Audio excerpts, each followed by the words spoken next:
Hello, everyone. Hello. Welcome back for day 2 of this Adobe Live. I'm your host, Fabiola Lara. Today, we're here with Sam Peterson for a character design session in Adobe Photoshop. How are you feeling today, Sam? Are you ready for this? I am. I'm doing good, thanks. Yeah, I'm ready to get some character design going on soon. Yes, amazing. So before we get started, everyone, if you missed the previous stream, remember you can always view the replays on Behance or YouTube. Plus, start your day with the Photoshop Creative Challenges hosted by Paul Trainee every weekday at 9 a.m. Pacific. Tune in and challenge yourself with a new prompt each day here on Adobe Live. And whether you're tuning in from YouTube or Behance, remember you can drop your questions for us in the chat and I'll be sure we get to them while we're live. While Sam's sketching, we can make sure everything gets answered. And if you're joining us from YouTube, remember to hit subscribe to our channel so you never miss a stream. All right, Sam, I'm going to check out who we have here in the chat. I'm sure there's so many people excited to see this today. We have Carol. We, of course, have Wade. We have Sean. We have Robert. We have Bruce. Everyone's here for you, Sam. So why don't you get started by introducing yourself and tell us what we're up to today? Yeah, good to see everybody. My name is Sam Peterson. Some of you may know me from around here. If you don't, I am a concept artist and illustrator. I do a lot of fantasy artwork. And today we're going to be doing some superhero artwork. So a little bit different. Usually I do the fantasy, but I thought it'd be kind of fun to mix it up and do some design where you guys help me create some sort of superhero that doesn't exist yet. If you want to see my work, you can see it on Behance. Here's my Behance profile here. And I have a lot of these characters that I've done. So that's an easy way to check it out. I'm also very active on Instagram. So if you guys want to see my work and kind of more up-to-date stuff, sketches and other things that are a little less finished that I post, you can do so on Instagram.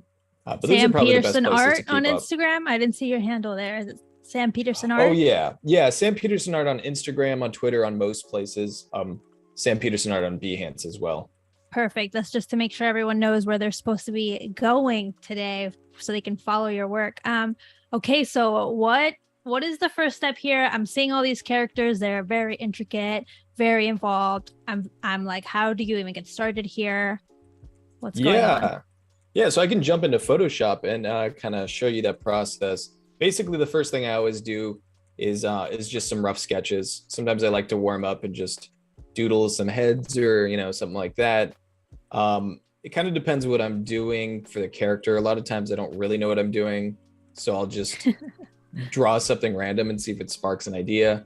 Other times I do have some sort of kind of prompt or idea that I'm going for, and I'll kind of base it off that. But what I usually try to do regardless is just keep it to simple shapes. Mm-hmm. Like when I'm doing faces and everything, I might start with like a triangle and just try to go from there. But I try to start with like confident, simple shapes. Got it. And I'm just curious here. I'm sure you've mentioned this a million times on all the streams that you do, but what are you working with right now? Is this a mouse? Because it doesn't seem like a mouse. No.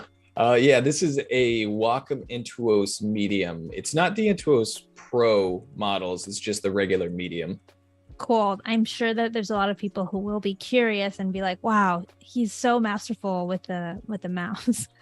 Oh yeah. I like to get it all cleared up from the beginning. I don't know if I could handle a mouse. Yeah, it would be kind of crazy, but okay, good to know. You're using a Wacom, so that helps with a lot of this control here. And would you say that these kinds of character designs follow traditional anatomy? Like, or do you have is there any sort of anatomy that you're working off of, or is it just kind of, I know you obviously have created many, so I'm sure you have like your own internal flow for it. Yeah, so when I first started drawing, that's what I heard people say all the time, is that you need to learn anatomy and all this stuff. And that's kind of primarily what I practiced for like the longest time, was just figure drawing and anatomy and stuff like that. And yes, it kind of got to the point where I realized all my characters were basically just like muscular, costumeless people. So I was like, all right, I should probably learn costume design. But yeah, I definitely started with anatomy and everything.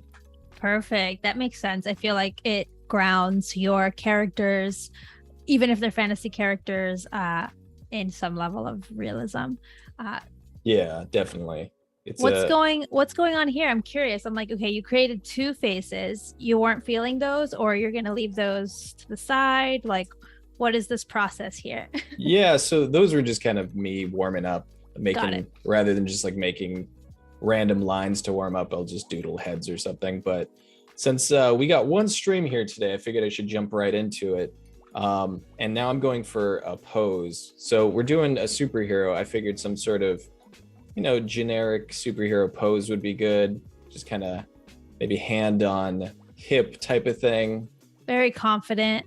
Yeah, wide stance. So what I do for that usually is I break the figure down into simplified shapes. So we talked about anatomy, but when I do it, I always recommend people kind of do like almost 3 stages. I'll do a simplified skeleton of sorts. So like a box for the hips, a circle for the rib cage, just simple little kind of stick figure.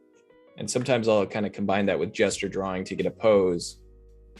But then on top of that, I'll do simplified shapes like just a cylinder for an arm or something like that. Got it. But it looks great to me. Well, I know thank you said yeah. It's simplified, but I'm like, even if I attempted that, it would still look a little off. I can tell that you have had plenty of practice of that. Is an understatement. Yeah, well, I think like anatomy is so intimidating and there's so much complexity in the muscles and everything. Yeah. So if you don't simplify it, and if I don't simplify it, I get overwhelmed and I can't really like keep track of it all. So I try to do the most basic shape first and work up the complexity slowly. For sure. I feel like that definitely makes the design more approachable, regardless of, how complex you plan to get with it. If you just start off with the basics and build up, you can stop at any part of that and it'll still look relatively good. Yeah. And it's also, I think, a really important thing for shape design, because when I'm doing characters and I'm zoomed in too far and I'm getting right into the details, I'll zoom out later and I'll realize the design is really underwhelming. Like it doesn't have like a big, medium, small read to it. Like the big shapes are very prominent and obvious, and then the kind of smaller shapes complement those. It just becomes like a mass of small shapes. So right. I try to keep these big shapes in silhouette pretty simplified at first. Now, Sam, we have a question in the chat here. This is a classic question. What brush are you using? Oh, what brush am I using? Like 2 seconds before this stream, I actually uploaded my brushes in case anyone wants them. Perfect. So I can put that in the chat. It's just like people might ask about that. So here's a Google Drive link. It should be working. I did share it, so anyone with the link can have it. So hopefully that works for you guys. But ooh, that's amazing. That's so cool. Now everyone in the stream can enjoy those brushes and maybe sketch alongside us. Yeah, and just for reference, I'm using this pencil stumpy brush. There was some stumpy pencil pack that I got a long time ago, and I took the flow down on this. It kind of depends on your tablet sensitivity, but my flow is actually at 7, so it's like super far down. Before I was using it 12%. So try messing with the flow until you get like this sort of pencil look. But that's what I use for sketching. And then I would say these top 3 brushes, sample brush 1.3, general texture brush, and sample brush 10.3. Those are my primary painting brushes, but this is what I use for drawing. Oh, that's amazing. I feel like everyone always has brushes that they've perfected for themselves. And, even if we're all using like a similar-ish brushes, those tiny details really do make a difference. So I'm so excited. I'll have to test those brushes out for myself once we're wrap up. But yeah, I just have to find something that I'm kind of comfortable with and that just feels right. So I always have to test them out to get a feel for it. Exactly. But I figured this might be a good time. Actually, Robert asked if I looked at the timer. I did. I need to download it, Robert. It seems like a really good idea. Robert made me aware of this plugin, or it's like an add-on for Photoshop that's a little timer, so you can kind of see how long you spend on things. So, oh, that's so cool. You can usually see that on something like on the iPad, I think, but that's amazing that you can see it like that. That's a cool plugin. Maybe Wade or someone can share it with us in the chat, because that would be cool to have handy. Wow, this power pose that you have going on here is amazing. Do you do any of these superhero poses yourself before the streams, to gain confidence? Oh, like draw them out. No, like actually Oh, the power poses that power pose, you're yeah. supposed to do before speaking engagements and stuff so that you what is it? Exude confidence on Yeah. stage. Yeah, I actually I didn't say it, but before the stream, I was just standing there for an hour with my hand on my Yeah, hips, I chest know. out. That's where you got the inspiration for this pose, I'm sure. Yeah. I didn't want people to know my secrets though, but now it's out. Now it's all out. Everyone, if you're at home listening and you're not drawing at this exact second, you should go ahead and do this power pose here for the superhero so that, we're all confident people in this stream. Try it out, see if you feel as powerful as he is, and Yes, see if it works for you. exactly. I figured this would be a good time to ask chat. I was going to get input for who this superhero is. So I don't know if we should do like get input for the superpower, like is he an ice guy, fire, mind control, all these things, or if we should choose like villain or hero first off. Maybe villain or hero would be a good idea. Okay, so the first question is this character a villain or a hero? That way from there we can start deducing the details of powers and names and all of that. For now, I'm just doing this kind of generic superhero body, so we'll customize it as we go. My personal preference is villain. I feel like they have a little bit more character. Yeah. But we'll see what the chat says. Maybe everyone's feeling in a superhero kind of mood. Who knows? Yeah, we'll see. I think I lean villain too, just because we got 2 villains in the chat already. So okay. Someone said that being villain or hero depends on the point of view, which is a very broad opinion. little anti-hero type of vibe there. Exactly. But you've already got the muscles in. Yeah, so I do that sort of base skeleton thing. I do a lot of shapes like triangles for the chest sometimes too, not always just like a rib cage shape. And I find that helps with that like V taper that you see with people with broad shoulders and like a box for the hips. So now, after I have that frame, I'm erasing a little bit with a soft round brush, and then I'm kind of throwing on some more simplified like anatomical shapes. So that's usually how I build up the figures a bit. I like having that simplified skeletal frame to get the pose down first. Yeah, I feel like it comes very natural to you. I feel like I would have to have some sort of reference photo, but I'm sure I know for a fact you've drawn a million different iterations, versions using similar anatomy. Yeah, definitely. If you've done it a lot of times, it's kind of similar stuff, but I will admit that I struck a pose last night and I took a reference, and then I was kind of like, what pose do I want to go for? Since we just have one stream today, I didn't want to mess around with the poses for too long like I might normally do. Got it. Oh, so do you have a folder or an album on your phone that's just full of reference photos of you striking superhero and villain poses? I should do it more, and it's actually been kind of a resolution of mine to take more reference photos, because I was trying to determine what my weak points were, and I got some critique and feedback from friends and stuff, and it kind of made me realize like I need to take more reference photos. So that's actually been something I've been trying to do. It's a hard habit to get into though, because you don't always feel like posing for yourself, Yeah, it takes a little bit of effort to like prep it. I'll have to turn my lights on and get the camera on. I actually do it in a pretty lazy way though, but because I stream and I have a webcam, I just use OBS. I press record video. I go back and I just take poses, screenshots. And then I just screenshot the video afterwards. So it's not great resolution, but it's like good enough for my purposes. That could be its own YouTube channel, just your videos of you posing. Yeah, I've seen some like that for figure drawing. Exactly like that. Okay, so from the looks of it, the most mentioned is villain. Villain? Okay. Yes. So the next question is, what is this villain's like main theme? What is his superpower? It could be elements like fire, ice, wind, water, earth, things like that. It could be, I mean, I guess we should keep in mind what would look visually cool, because like mind control could work, but I think it It's might have hard to be something in to, the costume. yeah. But if there's certain That's things true. like he has a frozen ice hand or something, certain things translate visually a bit more. So All right, it, so throw down in the comments what this villain's powers are, and keep in mind that they should be easy to visualize. I was gonna say like time travel because I'm obsessed, I think, with time travel, oh, that's cool. but very hard to visualize.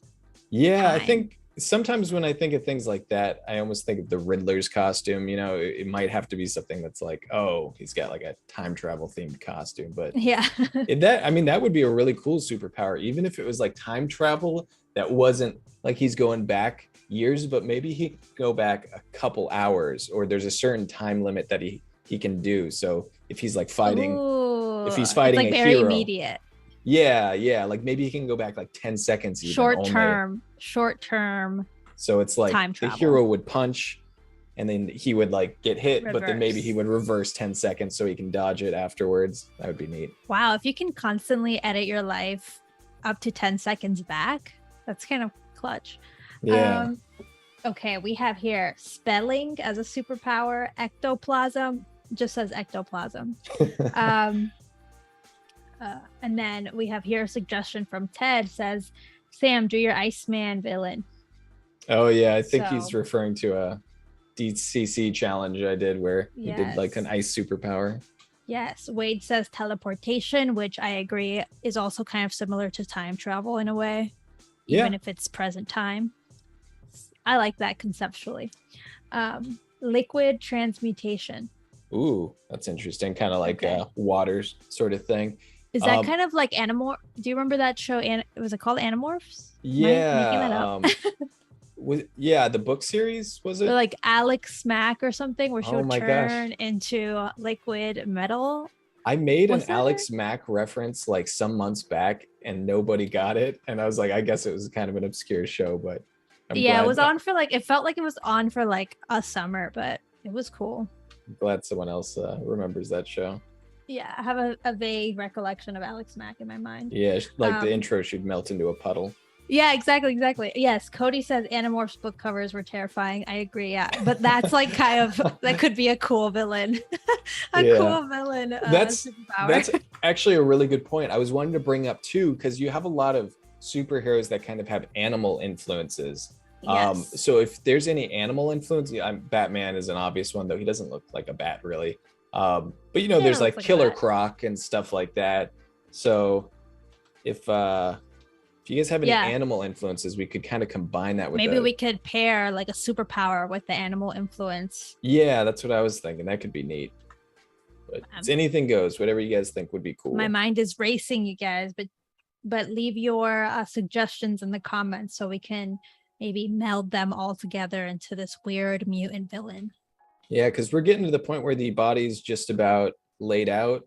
So next up will be, I mean, if he has like animal influences, would be adding that. That Costume kind will of be anatomy next. in. Yeah, exactly. Like ears and whatever might need to change. Someone said the penguin, which is kind of, it's cute. Like a sea otter. Is it sea otters that are like super cute? And beavers too. Have you seen all the like domesticated beavers that like because they're rescued and they just have this impulse to like collect things around the house and Oh my make gosh. dams. That's so cute. Adorable. Okay, so Wade says maybe let's get some options and we can make a poll. So do you want to go with like a superpower poll or maybe an animal poll?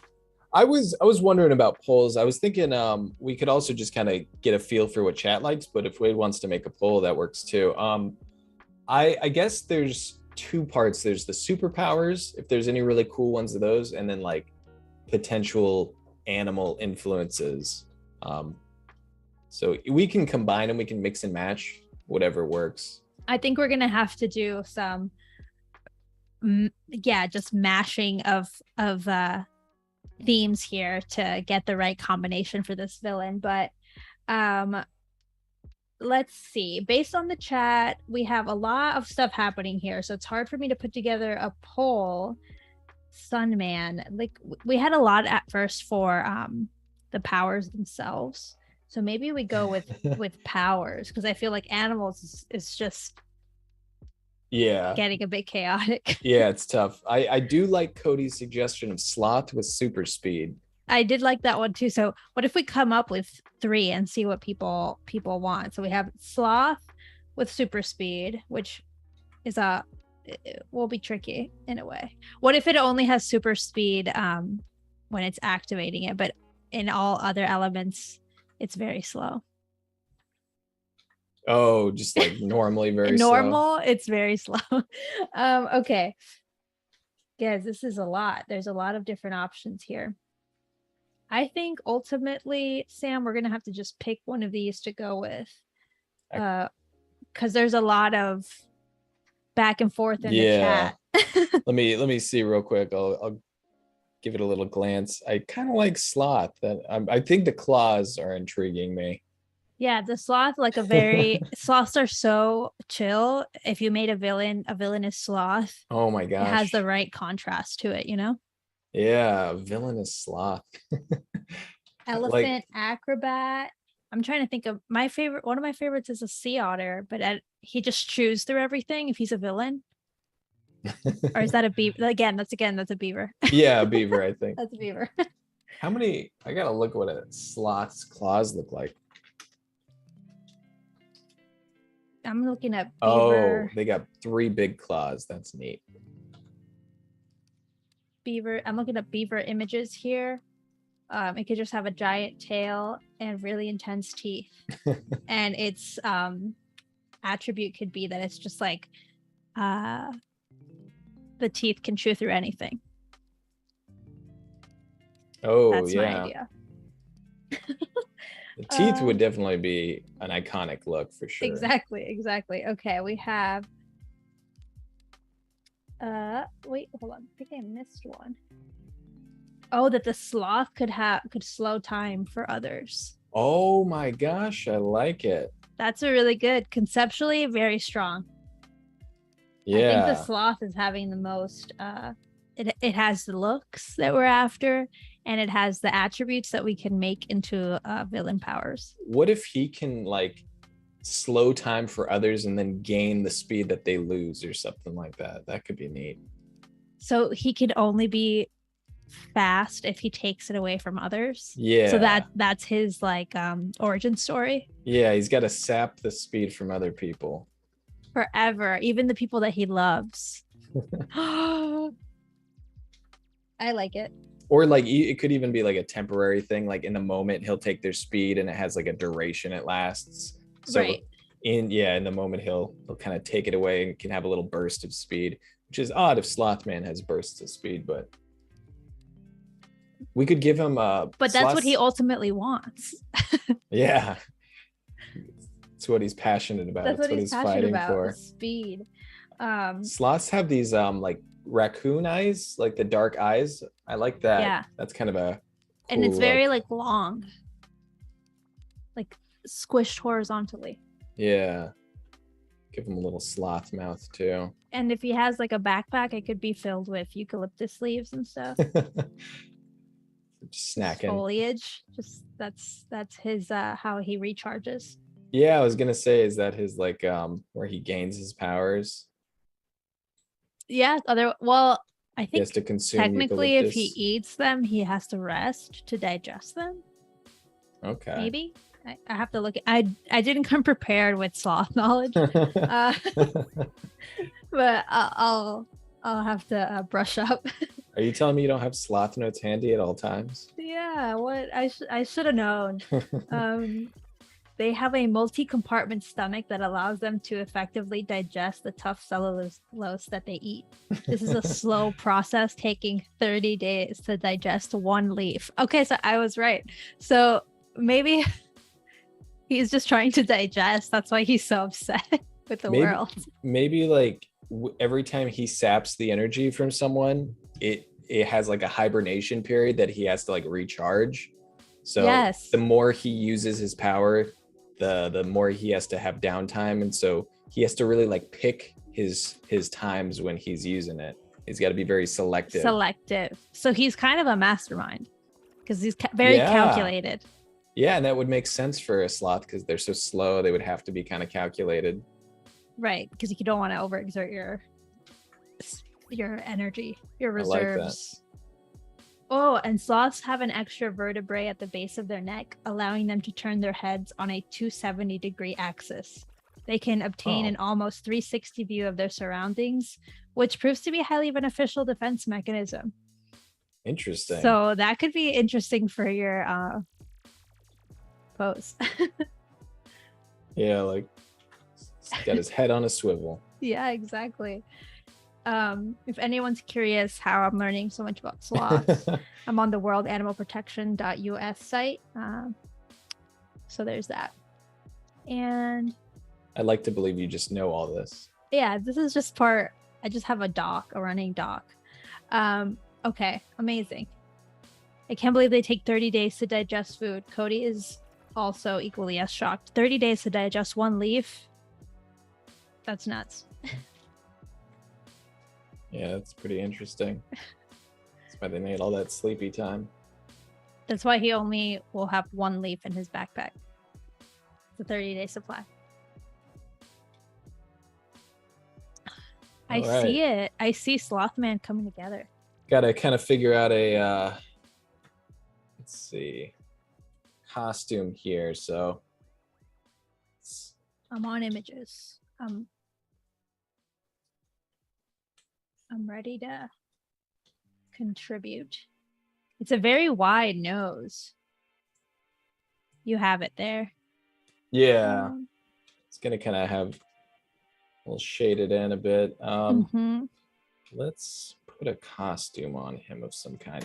I think in typical superhero fashion, usually it's like a lot of anatomy. That's kind of why I focused on this as much as I have. But I think I want to give him some sort of item. Sloth, I'm trying to think. I don't know. I'm trying to think of any shapes or anything comes to mind immediately. I don't think it has to be like. You mean for clothing? Like yeah. Well, I feel like something hanging off of him would kind of allude to the fact that the sloth hangs all the time. Yeah, kind of like stuff draped off a little bit. Could be kind of neat. And also maybe something we could play around with, like moss for coloration once we get into the colors. Yes. And they do seem to have like the lighter colored fur. Everything's very stringy. Their hair seems to be very stringy. So yeah, maybe it's like incorporating that kind of pattern. Yeah, that's a good point. Let's see what the chat has to say. If anyone has any ideas here for the wardrobe on Slothman, is what I'm saying right now. Slothman. Let us know. James Slothman. Perfect. Okay. I mean, he's already looking like a superhero, so I'm on board. Super villain. Sorry. Oh yeah, he's a villain. I got to keep that in mind. He's a villainous sloth. Give him some arched eyebrows or something. The Slothinator. Yeah. That's from Cody. That's not from me. Amazing. Okay, yeah. He is a villainous sloth. Give him like more spiky hair. A little bit more attitude. Yeah, we need a little bit more attitude. That's perfect.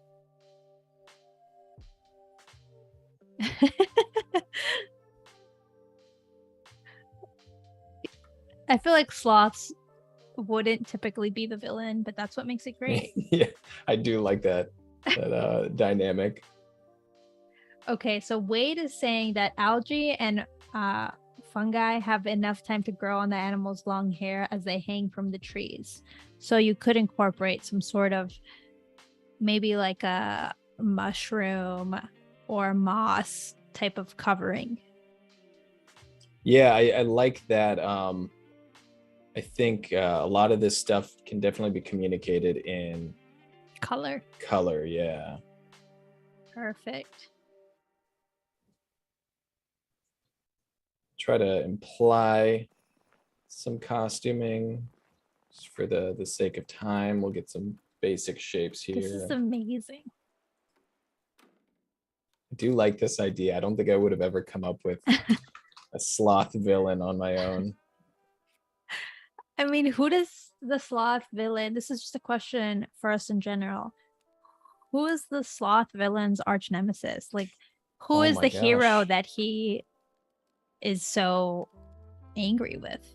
This is the question for the ages. I think in general in the animal kingdom, I don't think sloths have that many enemies, but I'm sure we'll find one. Yeah, well, he goes around slowing down time. I don't know if that would, like, you know, his nemesis would depend on someone who would oppose what he does, but yeah, that's a good question. I have an answer here. Jaguars and eagles are common predators of sloths. So maybe he's just slowing down jaguars. Oh. And eagles, like slowing them down. He resents their speed. Because he resents their speed. Again, part of his origin story. Maybe he like targets Olympic sprinters too, and he sabotages sports. He hates sports. Everyone needs to slow down. Maybe that's like his catchphrase.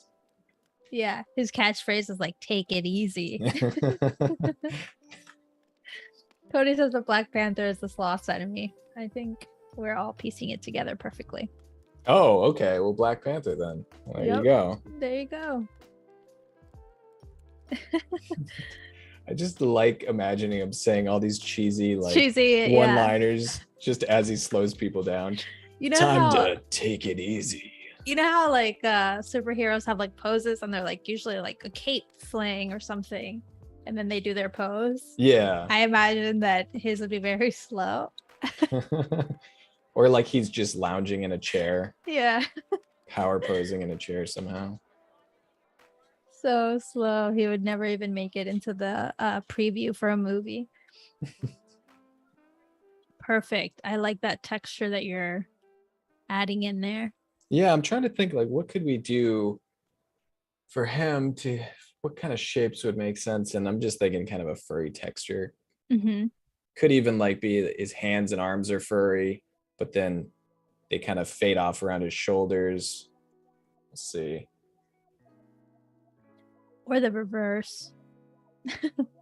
Yeah. I'm kind of thinking maybe he has like things that look like vines or twigs and leaves, like just hanging off. Yeah, like he's got kind of this shoulder piece maybe. That's cool. I like the shoulder piece. Give him some spiky shapes. With like a couple eucalyptus sticking out. Yeah, give him some leaves hanging off. What do sloths eat? Question mark. So many. They munch on leaves, twigs, and buds. So, do you need some more ideas? Leaves, twigs, and bugs. That works. Buds. Oh, buds. B-U-D-S. Ah, so they don't like bugs, huh? Yeah, I think they're I can't say the word now. Herbivores? Yeah. Yeah, that makes sense. Also classed as herbivores. Perfect. All right, let's see. How are we on time?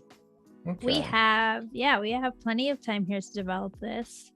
I don't know why I was thinking we have like an hour total. We got double that. Correct. I must be thinking of some different stream where I'm like, all right, I got 1 hour to do this. So that's good.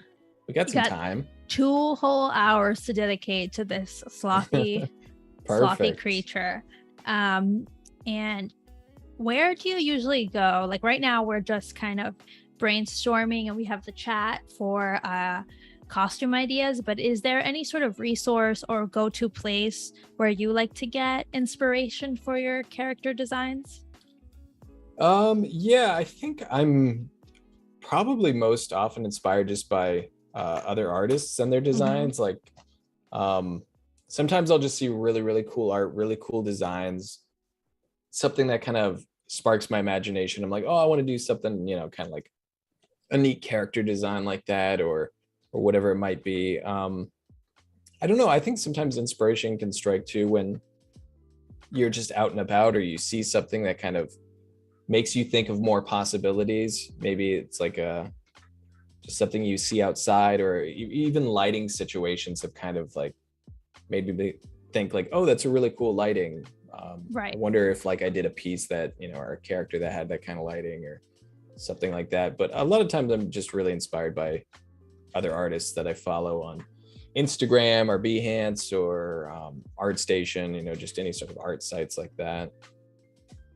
Sounds good. I feel like that makes a lot of sense, and you're probably consuming a lot of this kind of work out there, and it's coming across your feeds in different places, so you're able to kind of meld it all together and to help inform your work.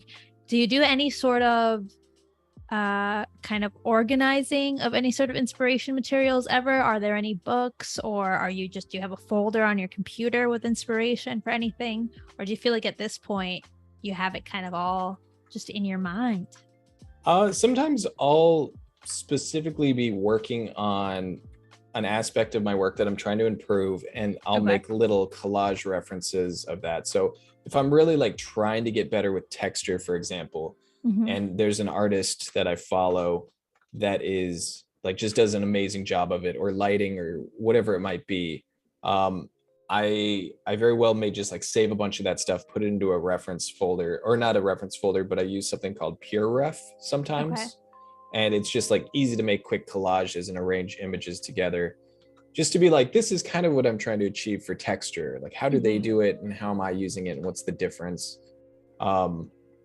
So yeah, I will make little collage references for that.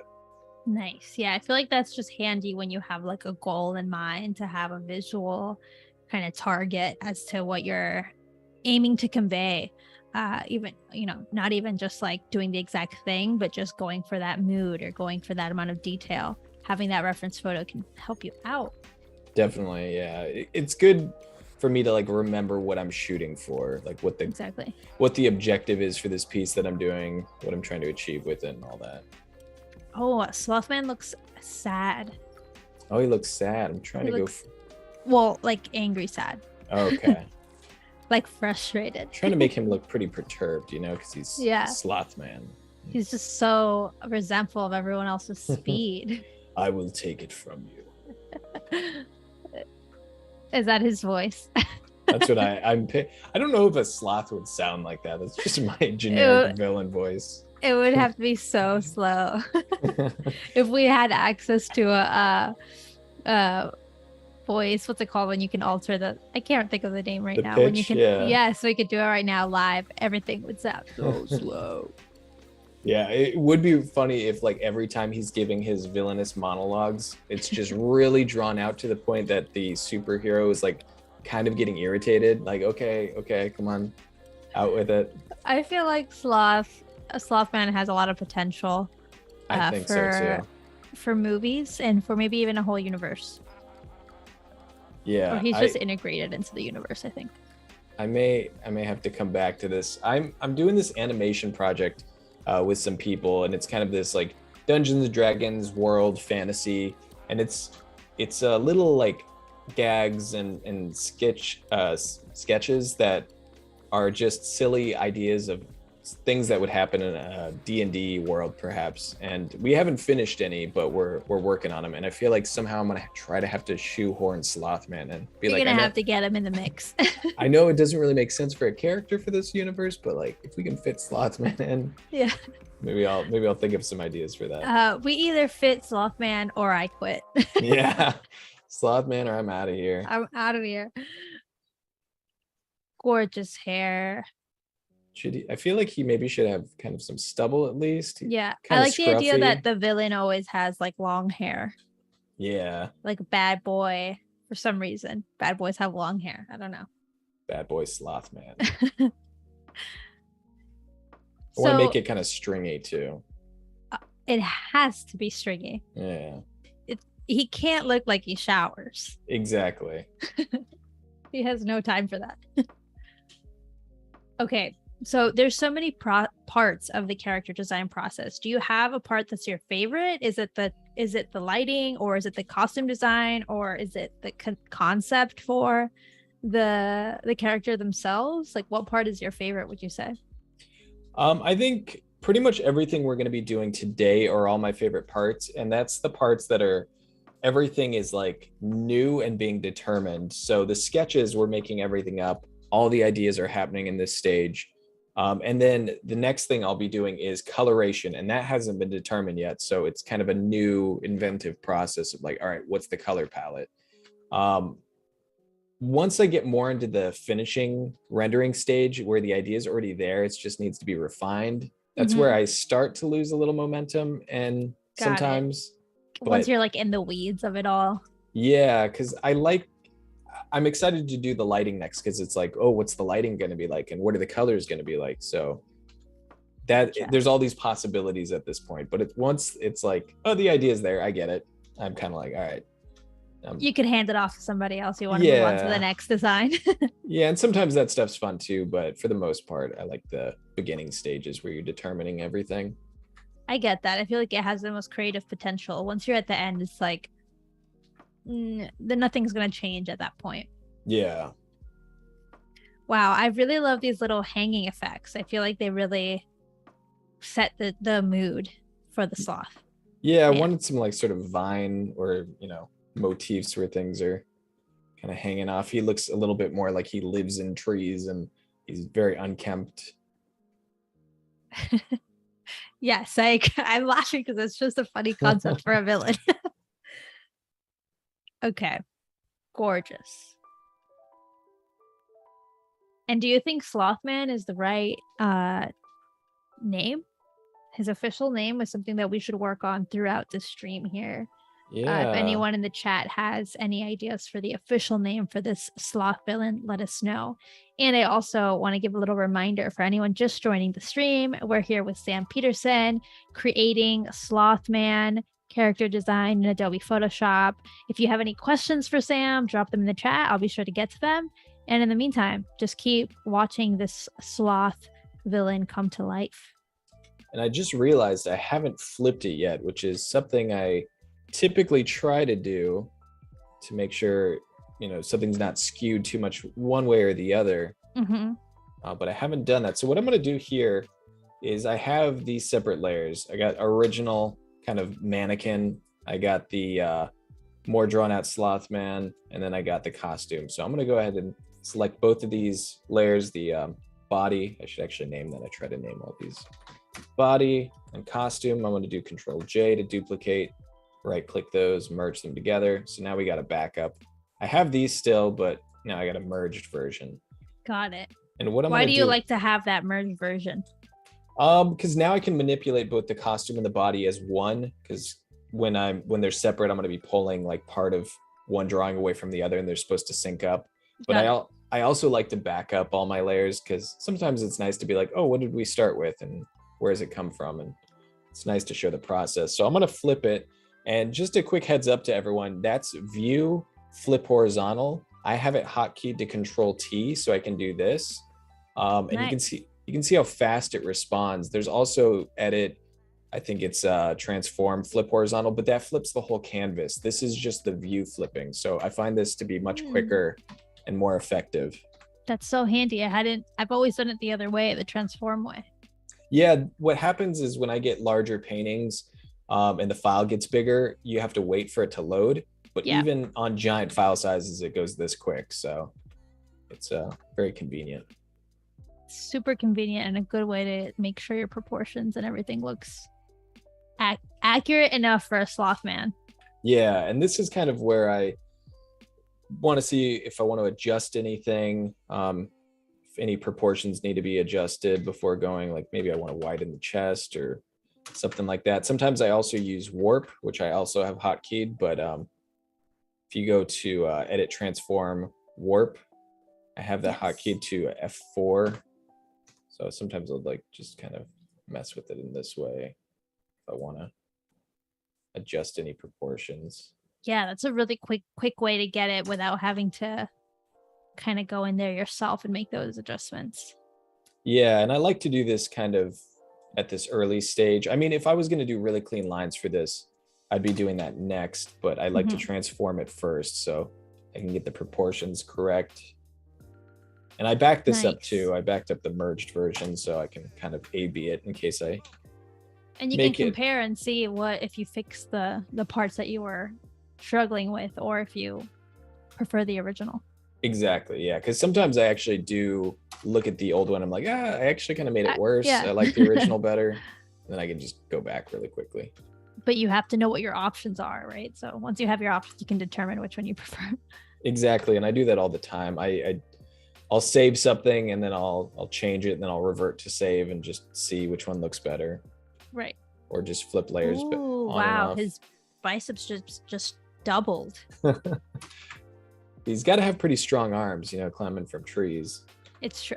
I agree. Let's try this arm. I love to see this, seeing just like how these little tweaks can perfect the figure that you're trying to make. Yeah, it's I think like one of my favorite things about digital versus traditional, because I love drawing in pencil, you know, it's a lot of fun. Yeah. But if you make something the wrong proportion, there's no real quick fix. It's just like, yeah, there's no going back. Either redraw it completely, or I mean, you can try to mitigate it a little bit by just drawing really lightly and not putting final lines down until you really know, but it's just so much easier to do it this way. Yeah, I don't know about you, but I'm pretty heavy-handed when I draw traditionally. I'm like always making dark lines way before I need to. Yeah. And it's Same. not forgiving. Yeah, and then I'm like, this whole shape is wrong. Then it's just like, let's get another paper and a light box, and then suddenly you're mimicking Photoshop layers when you could have just done it in Photoshop to begin with. Yeah. And I've gotten pretty used to drawing in Photoshop. Like sketching is pretty comfortable to me now. So yeah, I could tell from that beginning phase, it was like straight to it. Yeah, sometimes I need to warm up a little bit, but just like the tablet is, it's just kind of, it's different than drawing in pencil for sure. Because I don't have a screen tablet. I actually did, but I kind of preferred this one. I think once you're used to it with any digital process, once you get really used to it, you don't really want to switch it up. For sure. Yeah, I think that's the thing, is I can kind of get used to any tool. It's just what you're most accustomed to. Yeah. All right, I think this is an okay base. Okay, this is amazing. This is a great base for a sloth man who didn't previously exist until this moment. And yeah, and that just reminded me that I should probably save it. So yes. Let's go ahead and do that. We'll do sloth man for now. Let's see here. Once again, for all those tuning in, tell us what you think we should name Sloth Man. Sloth Man works, but if there's something better, we want to hear about it. So what I'm going to do next is I have my sketch. I'm going to make a mask, and then we can start trying to do a little bit of the coloration. And hopefully before we leave today, we can get some color scheme thrown down, and we can get like a basic lighting thrown in. Now this character won't be fully painted or anything, but maybe we can get a little bit into the painting too. And this is the difference. So actually I saved it here. And this was maybe we can see a side by side. Yeah, let's do like, I'll revert it and then I'll kind of go back and forth. So mostly widened them out a little bit there. Yeah. A little more muscle tone. Yeah, it's got a little more thickness to them. So not a huge difference, but I kind of like it. I think it works for me. And the head positioning. I think I like it too. Might need it track. This is the kind of thing where I'm like, I think the head position originally was a little bit more accurate. So just a notch over to the side. And then I like that. So I'll save it and we'll go from here. Gorgeous sloth man. I'm very excited. Ooh, slotho. It's pretty good. Slotho. I'm pretty into that one. But we can see what else comes in. Okay, so once you have the figure drawn, now you have the costume drawn. What is typically the next stage for you? So the next stage is just going in and creating a mask, because I'm going to be using clipping masks today, and I'm going to be clipping a lot of things to it. So this is probably the most boring part, just making this, but it's going to set us up for all the other layers that we'll And you're still using just a pencil tool, the same pencil tool? No, I'm actually using the Sample Brush 10.3. So I'll be able to kind of demonstrate this a little bit later, but this is just a completely opaque brush. Okay. And I use it in conjunction with a smudge tool usually. So since it's completely opaque, I'll just blend it with a smudge tool, but that's what I'm using now. Okay, I'm glad I asked because we switched tools here, you guys. Okay, so now are you just doing the outline of him to create that mask?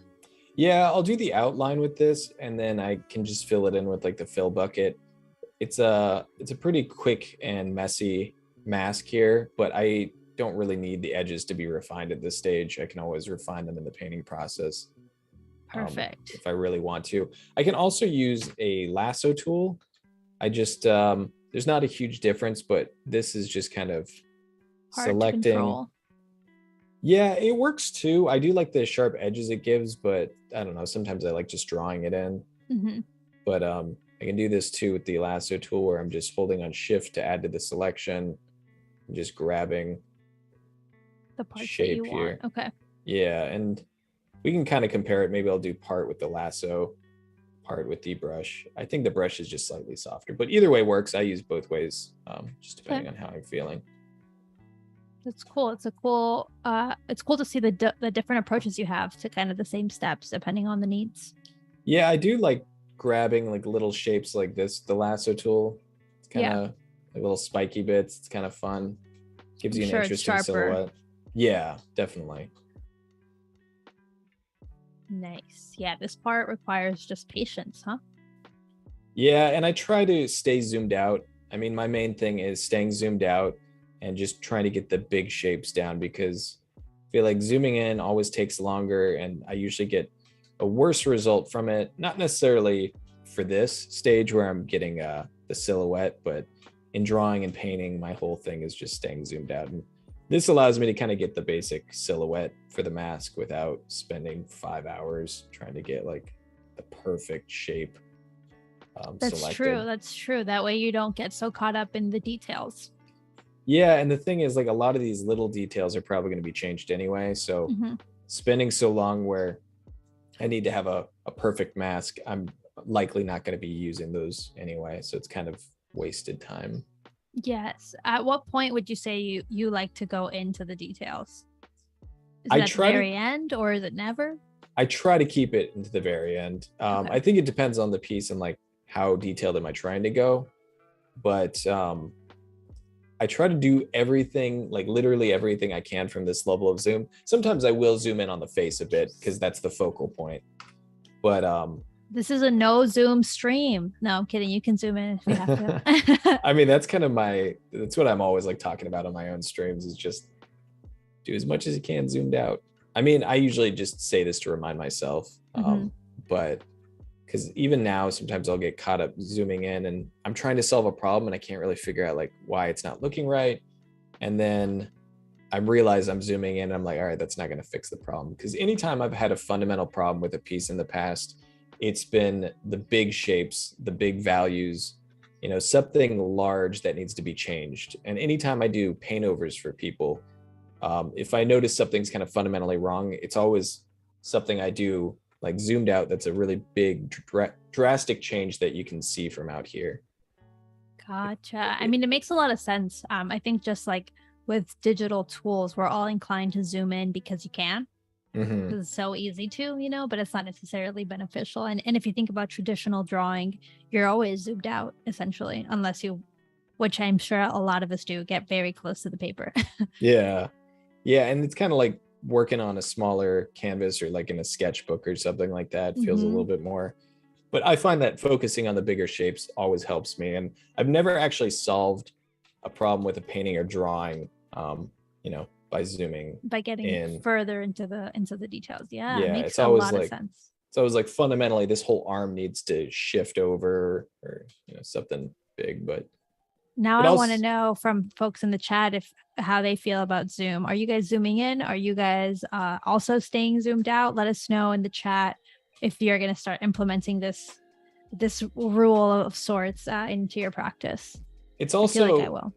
It's also like I don't know, kind of a psychological thing, because when I'm zoomed in, it's like I could see this eye, the eye and the nose alone, it feels like I could spend 20 minutes on. Yeah. But when I'm zoomed out here, everything feels so accessible. It's like, oh, I'll paint his head with like 5 brush strokes and I'll get the big shapes in. And I don't know, it's much less intimidating. It just feels a little bit more fun. I agree with you. I think sometimes we get so caught up in the details, but then it's like, oh, no one's going to zoom into just the head. Mm-hmm. Like, it's very unlikely. It's more likely that they're just going to see the overall photo, and whatever you can capture in that scale is what's going to be most important. Yeah, and I think like even lately I was kind of wondering if I wanted to do some pieces where I go into more detail, but even then I save that for the end completely. I'll still do all the same thing, stay zoomed out, get the big shapes and the big composition down. But then if I really want to go later, I can zoom in and go from there. Because you could also make the mistake of adding a lot of detail, let's say randomly to like the right bicep, and now you have to add it to the left bicep or to all these other parts of the body, because otherwise they seem like they are kind of in different figures essentially, because they don't match. While if you were to work on the zoomed out version, that wouldn't happen. You can balance out the details. Yeah, and I think a lot of times I try to keep that focus. You know, I have like a deliberate focal point of the face or wherever it is. Mm-hmm. But you don't get caught up on a random part just because you seem to be zoomed in that moment. Yeah, this is the stuff I really like doing too, is just all these big shapes, getting the overall feel of the character. I think why I originally started doing that was I wanted to rough everything in first. I wanted to rough in the pose and then the costume and then the lighting, and then the colors. So no one step would be super polished, because a lot of times I would get to like the end of a character and I've spent hours and hours on it and realize that I really dislike something about it, whether right. it's the lighting or the pose or whatever. And I was just like, if I had not committed to that thing really early on, if I had just roughed it in and kept it really loose and big, I would have realized that something wasn't fundamentally working early and I could have changed it. But now it's like I'm dug in and I've already put all these hours. Right. Like you committed to some random part of it and now you don't want to get rid of it, even if it might be compositionally challenging the rest of the piece. Yeah, exactly. So you don't want to kill your darlings. Yeah, and I like to get the idea of like, is this working as soon as I can? So even if I was doing this just for me, I might have even doodled this character a little bit looser. I mean, we're doing this on stream, so it's like whatever character I'm going with, I'm committed to. But if I'm doing my own concept, I might just do a thumbnail first, color it, light it a little bit, and see if the design's working. Right. So I know that for this stream, we have 2 hours. So you're trying to get as much done in 2 hours for this super villain sloth. But how long does it usually take you to go from sketch to fully finished, would you say? And I ask you that because I know you do a lot of streams, so I feel like you probably know exactly how much time is a good spot for you. You would think. You'd think I'd be better about that. I think it's because I'm always like trying out some new technique to some degree, right? And I'm trying to like, oh, maybe if I change this up or try this, I can get it better this time. Very broadly, like I could do a character like this we're gonna rough in maybe in 2 to 3 hours. That would be, pretty loose.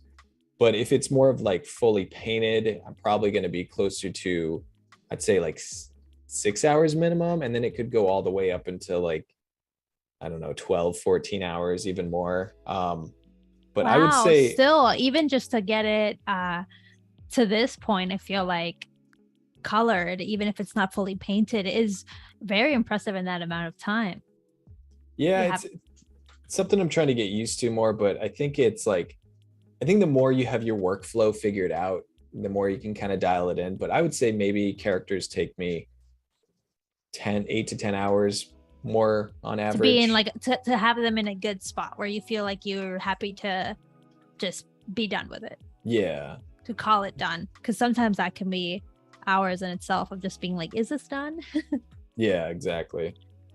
So where are we at now? What are you doing? Tell us. So this is like the color stage. We got our mask done. So yes. We have our lines, we added the mask, and now I'm clipping the flat colors to the mask layer. And this is me just using, I'm using the sampled brush 1.3 now. This is usually my finishing brush that I use to like get the finished texture. You can see it's got a good amount of texture to it. Yeah. But I like using it for the color blocking too, because I don't like doing colors in clean sections. I like acting like I'm throwing paint down on a canvas and just trying to get like a color scheme, throwing different shades down and seeing if I can find a good harmony. So I really enjoy this process because I can take the lines off even and just start throwing some colors down. I think greens would make sense for this. We were talking about, you know, like leaves and vines and stuff. So I might throw some greens down, see if I can find a shade I like more. So in this phase, you're more so worried about getting like a base of color as opposed to maybe like the volume is the word I'm looking for. Yeah, just like a color palette. And then lighting and volume will work on after. Perfect. But this is fun for me because it's just like color swatching down until I'm like, oh, this has a nice harmony to it. Before and then you go into refining. I feel like I can see exactly how you like to work, where it's just like keeping it broad and then slowly getting into the details of everything. Yeah, exactly. And this is just our brainstorming time. It's like, should this be green down here? Should this be dark or light? So I'm just trying to throw down. Like, I don't know if this is too heavy on the green and I want to throw more browns in. You could also do a little bit of like that gray white, or maybe that could come in the details. I'm just throwing out some colors that I saw in my sloth researching phase. Yeah, like this color kind of here almost. I see that a bit on their face. So I definitely want to get that face worked in because. And then again, those like eyes that you had mentioned. Yeah, exactly. Because they've got, looks like it doesn't connect in the center, but they got this kind of dark area going back. And a little bit on the nose too. And then looks like the lower part of their head is sometimes darker. So I could get some of this gray in like the jaw area. Yeah, I mean, this sloth man is very chiseled compared to a natural sloth, but I like it. I like the contrast conceptually. Yeah. Beautiful. Now, if you're just tuning in here, if you're watching on Behance, if you're watching on YouTube, remember you can leave your questions for Sam in the chat and we'll be sure to get to them. And right now he is designing a sloth man character super villain whose name is still undecided. If you feel like you have an amazing name for sloth man, drop it in the chat. We're happy to hear it. But yeah, that's what Sam's working on, and it's blowing my mind how much detail and how fast you're working here. Yeah, this is really why I just like blocking everything in loosely, because I could actually move on to the lighting right now if I want. And in the past, I've kind of made it so it's like first I have to finish the lines, and then I have to finish the colors and get the colors really dialed in, and then I have to, you know, do the lighting, and it's like each one dependent on the step before. But that's why I said sometimes I would find out like, oh, it's not actually good. I wish I had roughed everything in loosely, but I really just like being able to scribble things in and then move on if I want. I can scribble in the sketch, throw some quick colors down, throw some quick lighting on it, and jump around as much as I want. Yes. And can you remind us what brush you're using for those who just are tuning in? Yeah. So if anybody didn't get the brush pack, I can link it again. I'm not sure if Wade has that link, but this is sampled brush 1.3. So I use this usually for finishing the painting, but I also like it for roughing in colors at this stage. And then the top three are the ones I use the most for painting, and then Stumpy Pencil or Pencil Stumpy 6. Yeah, that's for sketching. Beautiful. Yes. Wade will share that in the chat. So if you're like, I want to use these brushes that Sam's using, they're amazing. Go ahead and download them from the chat and, start using it in your own practice. Be sure to tag Sam Peterson art on Instagram or Twitter or wherever you're sharing your sketches if you use these brushes, so he can check out your work. That's me assuming that's what you'd like, Sam. Yeah, no, definitely. I always am excited to see other people's work. Yes, I bet you're curious to see how people are using them. Especially Wow. if anyone else is drawing some superheroes or supervillains, definitely tag me. If someone out there is creating the superhero to this supervillain, I'm sure. Yeah, I like to think he is a nemesis of Black Panther, just because we were saying that predators are. Yes. But I'd like to think we could make up one too, like a new superhero who this guy's got beef with. I'm sure. I mean, the eagle was another one. Oh So yeah. if someone's out there making a superhero eagle, which would be pretty patriotic, go for it. Is there a Birdman? There's a Birdman, right? I don't know. Ask the chat. Don't ask me. We're gonna throw that one to the chat. But wow, it seems like Slotho is really sticking. We have a lot of people in the chat calling him Slotho. So Slotho, okay. just in case you need a little bit more inspiration. Wonderful. Ooh, I can't wait to see how you do those hands, since they're such an essential sloth feature. Yeah, gonna give him kind of the lighter colored claws here. I'm fascinated that right now you're working on one layer. Like you're just building on this one layer that's on a clipping mask. Yeah, it just keeps me free to kind of scribble as much as I want. I do typically make another layer when I want to clean up the colors. This is kind of my color palette, figure it out. But if I'm actually going in and cleaning up the colors, I'll make a new layer just again so I can kind of A/B what changes I made. Because it's always a bummer when you get to a certain stage and you look at the original sketch and you're like, oh, I kind of like the sketch better. But this allows me to always keep track of what the last stage looked like and make sure I'm moving forward, and making it better rather than making the design less effective somehow. Yeah, that always happens just because you get so like caught up into the details, and then you look back and you're like, oh no, what happened? I should have looked at the sketch earlier. Yeah, and after you have that happen enough times, you're like, all right, I'm going to keep the sketch visible or like accessible so I can check occasionally. And I try to avoid it that way, and I think it works pretty well. Makes sense. I feel like you also have your process very dialed in, so you're able to kind of predict what you're going to be doing and what you're going to need down the line. Yeah, exactly. Oh, I love this hair. This like stringy hair is so slothy. I can really see it kind of coming to life now. He zoomed in, everyone. Zoom in alert.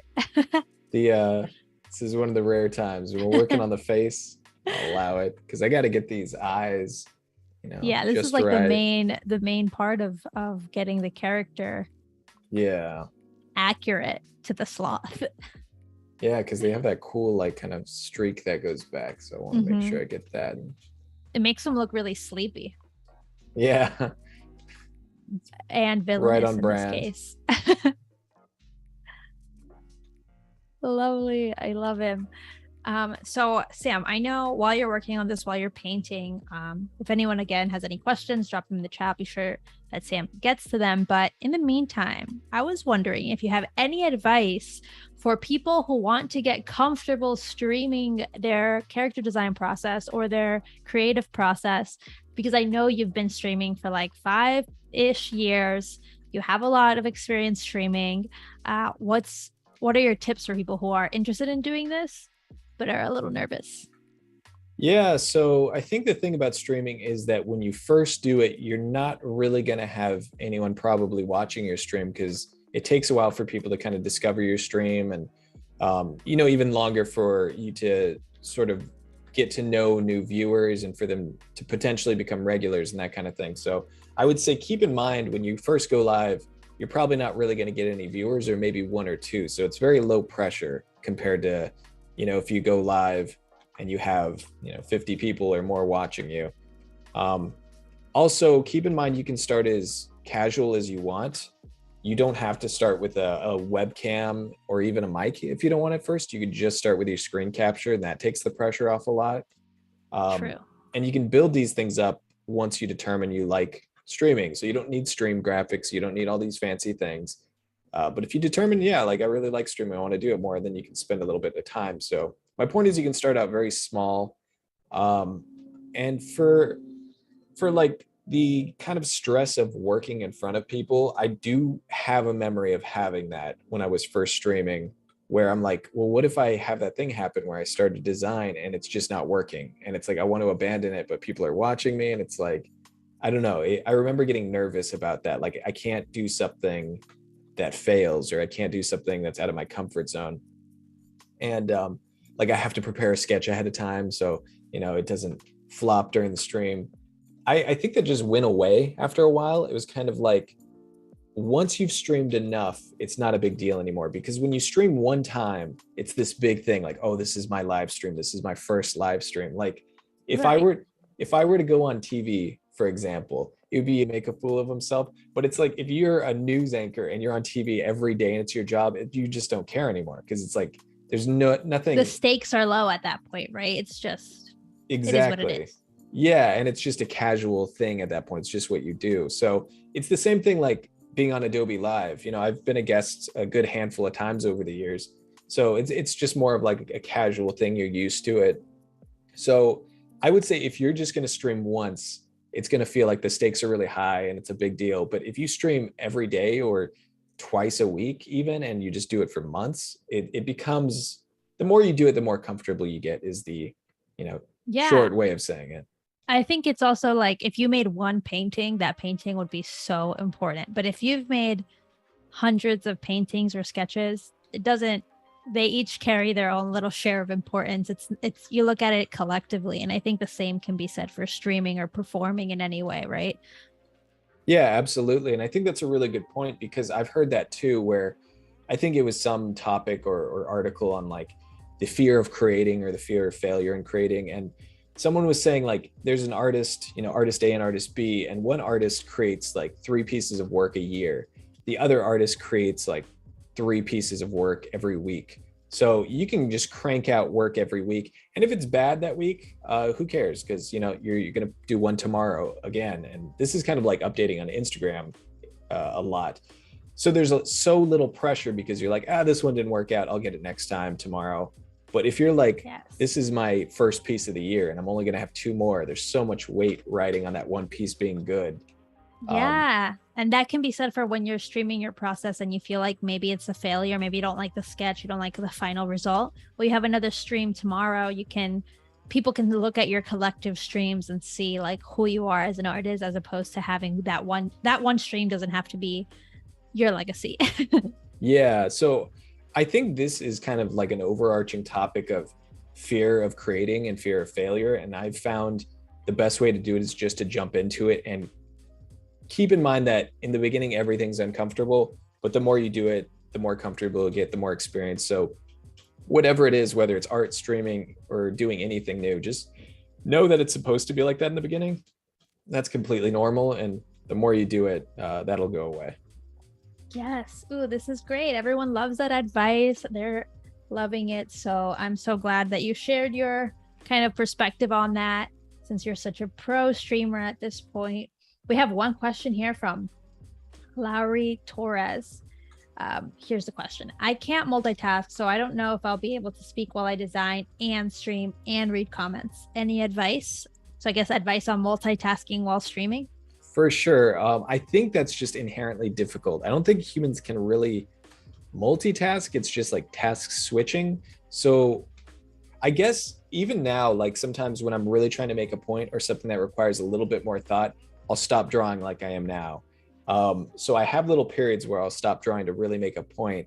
And then when it's something I can talk about more casually, I might start going back like this and drawing while I talk. But I think it's inherently a hard thing to do. I still don't feel like I'm that good at it. But what I typically do is, here's my little rhythm that I get into. I'll read a comment from the chat or a question. Like Wade says, have you saved your work? Sip and save, Sam. All right, I'll save it right now. But then I'll just kind of talk about this comment, and I'll monologue, and I'll just say whatever comes to my mind. And a lot of times there's these long pauses because I'm focusing on my brushstroke. And then I'll talk a little bit like this, and it's a little slower. But the thing is, like, I'll just kind of monologue about whatever the comment I read was, or whatever comes to mind, while I'm working. And then when I get to a good stopping point, like I just want to finish up this foot maybe and get some of this kind of like coloration that we have on the upper part of the character. Maybe I want that down here too. I'll kind of just keep talking. And then when I get to a good stopping point, I'm like, that looks good. I'll look back at chat. So I don't like chat. So when I first started streaming, I did it because I wanted to work on my art and people can join me and watch if they want. It wasn't like the stream was my main thing. It was like my art's my main thing and I'm just going to stream while I'm doing it. Right. So if I ignore chat for a little bit, I thought that was okay because my priority is the art. But I don't like to get to the point where I'm just talking for a huge period of time without working, because then I feel like I didn't get enough done. Right. It's balancing the two, but I feel like everyone's there to watch you work and they know that you are one person, that you have your attention divided. I feel like we in general think the viewers are ruthless, but they are pretty understanding, I'm sure. Yeah, exactly. So I think you'll find the balance as you do it. And if you have to kind of go into a focus mode for a few minutes and then check chat and then go back into a focus mode for a few minutes, that's kind of the rhythm that I do. But I guess I have gotten somewhat comfortable just monologuing and doing both, yeah, working for a bit. But yeah, sometimes you got to prioritize one or the other. So I'll like switch gears slightly where I'll stop talking or I'll stop working, depending on what I feel. And like it improves, I'm sure, as you practice, right? Like you're better at answering, you're better at kind of gauging what parts of the stream you need to focus on versus you can kind of talk and chat while you're doing it. I'm sure that you've just improved with practice. Yeah, exactly. You get your rhythm down and you kind of get into a routine a little bit more. But like anything else, it's kind of odd at first, but you'll get more used to it. Yes, I feel like after this stream right here, we're gonna have a lot of more new streamers on Behance, on whatever platform you choose to stream on. I hope you guys got a little boost of confidence from Sam himself. Sam, why don't you give us an update as to like where you're at with this character and what you're trying to do next? Yeah, so I was trying to get a color scheme down and I kind of like what I have. I think this is working all right. And I think we're just about done with the color block in. Now I can always go back and update this and I will, but what I'm going to do from here is I think we'll jump into some lighting. Ooh, and exciting. Just block in some simple lighting. So you can see the colors are not, there's like no coherent shapes. It's really sketchy. But what I've been doing lately is using my lines a lot of times for the kind of determiner on where my shadows go. So let's jump into that and I'll show you what I mean. Okay. The lighting could go one of a few ways. Like he's on a light background now, which could totally be fine, but the lighting is going to kind of determine like, do we want an alternate background? So I could try getting a little color scheme. A lot of these sloth pictures I see like kind of green backgrounds, you know, because jungle or wherever they live. They're in the trees, yeah. So I might try some sort of like, let's see. I want to keep it pretty neutral. I don't want to go too bold on it so it like overpowers, but this is on a separate layer. I don't know if I'm going to want this, but this is part of like figuring it out. Yeah. You're figuring out the background as you build the character. Do you ever like come into a character design with a very specific color palette already determined? Yeah, sometimes I'll be like, I'm picturing this purple and gold and white armor type of character. Yeah, sometimes I'll have like a few colors in mind. I'm just not sure how I want to arrange them or what it's going to be exactly. But I think that's another tip that I would have is when you're doing colors, start with a primary color and maybe, you know, like a secondary. 2 colors maybe is usually what I try to go. So I think white and purple was the one I had in mind for this last character I did. I was just doodling, but I was like, I'm picturing I'm kind of like white armor, but like purple accents. And then from there, I can find like a tertiary color, a third color. But I think sometimes colors can be overwhelming if you're trying to do like 8 different colors. Because for this guy, it's mostly brown and green is what I had in mind. I'm kind of varying the shades and saturation of browns, but brown and green was essentially what it is. And then kind of like this white touch of gray, touch of yeah. tan. Yeah. And from there, I could do an accent color. I don't think it would make sense for this character, but like maybe I want a little pop of purple or red or whatever. But usually it's just like 2 to 3 colors I try to stick with. Nice. And I feel like, yeah, that really lends itself to having a very cohesive character and environment all built into one. Yeah, definitely. Wow, Slothman. I mean, Richard said this. Slothman is looking pretty cool. I have to agree with you, Richard. I can't believe Slothman has come to life right before our eyes here. Yeah, and this is another little tip that I actually just remembered because we're in color now.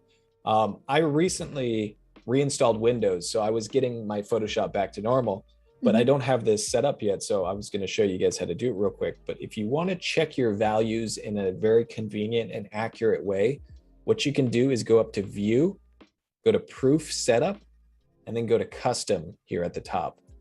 And then you'll change the device to simulate. Right now it's on CMYK. I don't want that. I want at the top working gray dot gain 20%.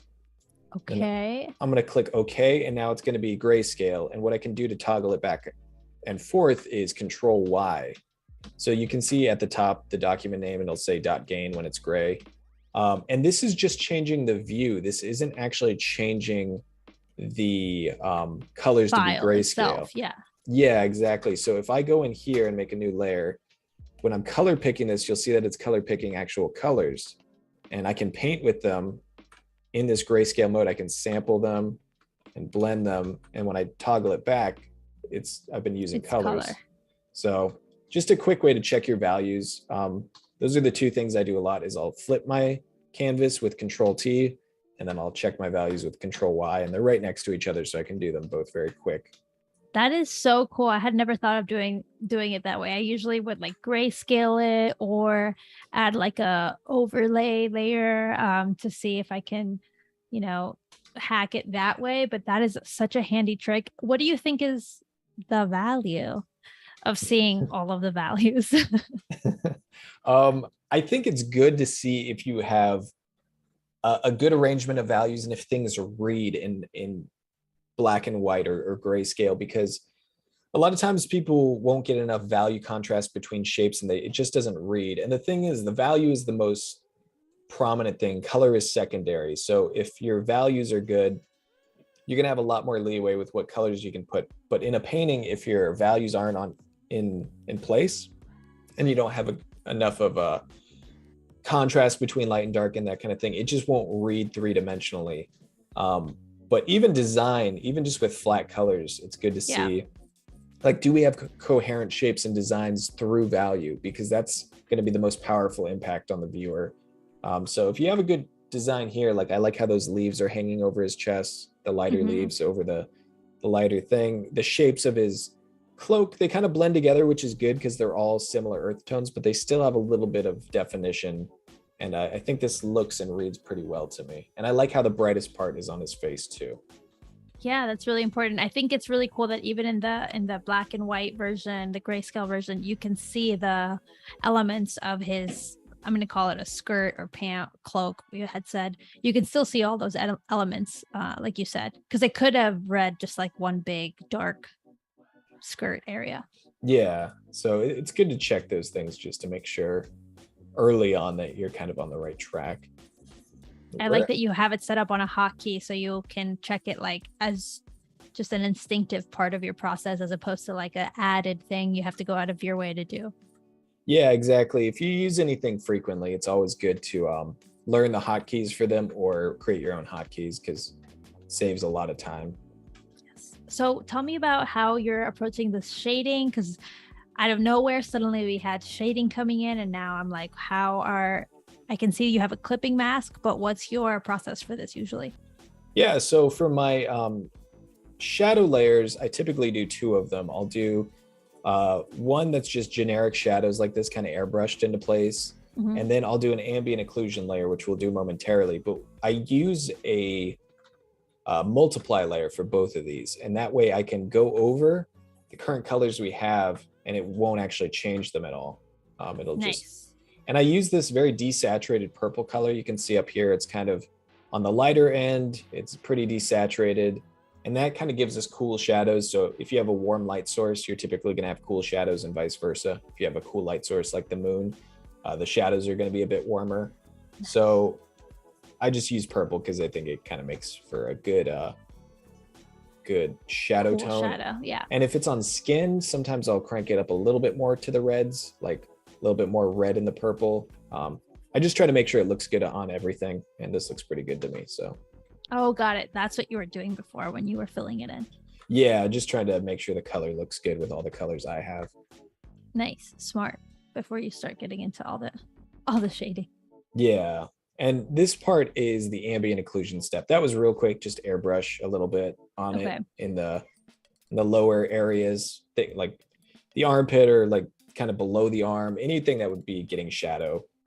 But ambient occlusion, if anyone isn't familiar with the term, and I'm using my line layer to determine where they go, but ambient occlusion is essentially the areas that bounced light doesn't get to. So things where things are touching or where things are overlapping or they're almost touching, any of the crevices and cracks that you wouldn't see light really getting into, the darkest parts, that's what I do, or that's what I use ambient occlusion for. So getting a little bit like there, you can kind of see how that separates and defines the chest. Maybe I went a little too far with it, but I can always erase it out a little bit if I need to. So I like to do this pretty loose. Yeah, this is fascinating. I feel like it definitely adds it adds just another level of volume, I guess, right? Yeah, and a lot of times if I do it right, I can just turn off all the colors, and you can, I'll show you guys that in a second, but you can kind of even just look at the flat single color and see some definition in it. Nice. Yeah. Conceptually, I get what you mean, but I can't wait to see it. How do you know what to select right now while you're working? Because I could see that being like a challenge for people who are just starting out using this technique. Like where to add the shadows? I suppose like because you're selecting very specific parts of the face, like you didn't select the entire face.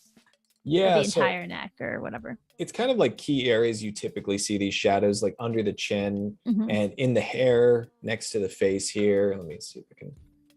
It's pretty dark, so you can't see too much, but the places that these shadows tend to gather.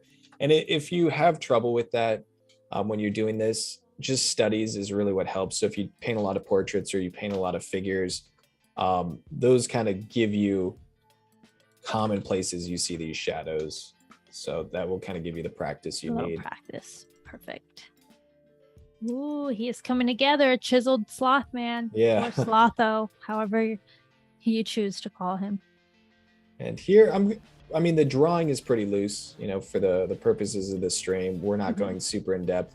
So this might be a stage that I would avoid doing if I was going to clean up his lines and make him a lot more refined. If we were going like, this is production level art, this is advertising a character for a game, we need this really like high rendering, really detailed, then I probably would save this stage until I have all my clean lines done. But I'm not doing a clean line pass for this one, so I'm just kind of making it up a little bit. Totally. We're speeding up the process here for the sake of the stream. For all you viewers, you can get an overview of how this goes, but there's a lot more work to be done outside of this 2-hour window. Yeah, and sometimes this is just like all I want. If I just want to sketch, and I'm like, that's fine, but it just depends on how refined you want to go with it. But this one, we're keeping it pretty loose today. It's mesmerizing watching these shadows come in. It really is. It's just like suddenly the hand pops out, the chin pops out with just a little touch of airbrush. When you have a chance, are you just using a regular airbrush tool, not a specific personal brush? Yeah, just a standard soft round brush. Okay, that's just for everyone at home who's wondering what brush to use. This is just a standard one. Oh, and I should mention what I'm doing here is I'll grab these sections with the lasso tool, and then I press Control H to hide it. and then I press B for Oh, hotkey for brush. So this way the selection is still there. It's just not in my way. Maybe even turn off the yeah. lines. And then if I want it back, I press Control H again, but I can also invert it because sometimes I need to. Sometimes I'll outline the hand and I'll want to hit both parts. And you can do that with Controller Command Shift I, then inverts your selection. So I use that a lot Nice. too. So Control H and Control Shift I is a common thing when I'm doing this technique. It's looking so good. I had no clue you could hide those the marching ants there to make it a little easier to view. When you were doing it, I was just like, maybe he deselected. Yeah, and it just makes it a lot quicker, a lot easier to see. Exactly what you're up to. Yep. Toggle it on and off super fast. And I just did Control Shift I to invert it, Control H again to hide it. So that's like I'm constantly hitting those keys at this stage. Now, this is just a little reminder for everyone who's just joining us. We're here with Sam Peterson as he creates Slotho, or Slothman, as we've been calling him, the sloth supervillain character here in Adobe Photoshop. If you have any questions about his design process here, let us know in the chat. We're happy to take your questions. And if you're watching on YouTube, remember to hit subscribe to the Adobe Live channel so you don't miss the next stream. In the meantime, join us in the chat so we can all hang out. Okay, I am watching you. Kind of, what shadow are you creating? So this one I kind of messed up on the selection here, but let's try this again.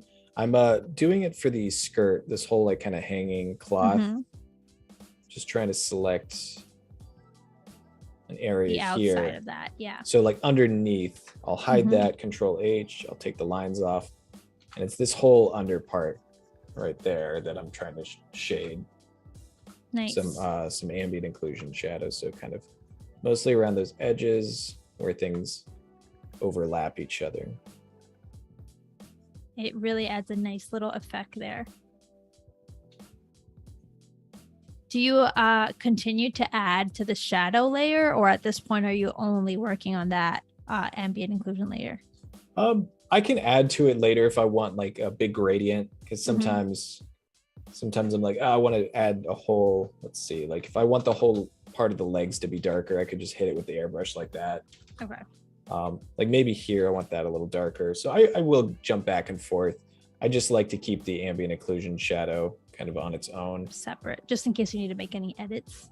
Yeah, and just because it's kind of like a specific thing, so it's easier to erase the overall gradient or the ambient occlusion without affecting the other shadow that maybe I like where that one's placed and I don't want to affect it.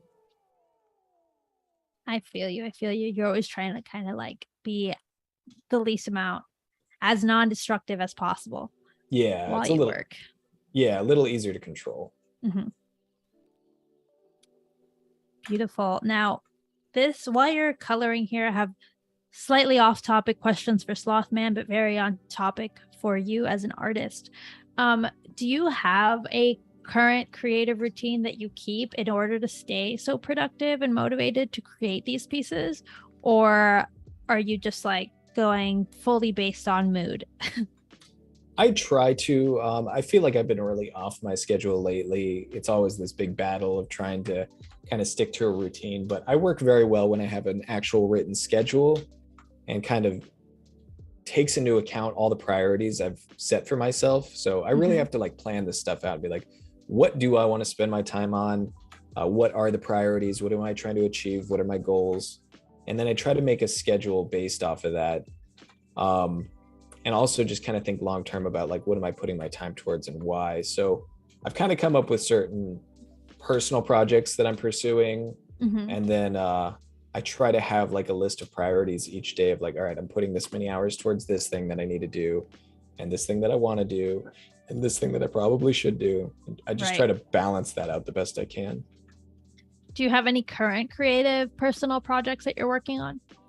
I do. I have two, but none of them are anything beyond what you'd see on my stream. Like I don't have any at a stage where they're far enough along that I would have anything to share, but I have an animation project. I think I mentioned that, that I'm doing with two other people, and we're doing kind of like D&D sketches, and I'm doing the art for them. And we have someone who's doing like animation and someone who's doing lead writing. And then I also have a project that is a character builder app. So I want to make this app where you can do a character creator and you can put costumes and different hairstyles and all these things for D&D, Dungeons and Dragons, or like any sort of tabletop RPG. So if you have like, if you're a dungeon master and you have all these characters your party is going to be encountering, you know, you could make it up in this character creator and be like, you meet this merchant in town and he looks like this and his name is so and so. Nice. That'll be so fun. Just another element to the whole story, right? And to make it even more creative than it already is.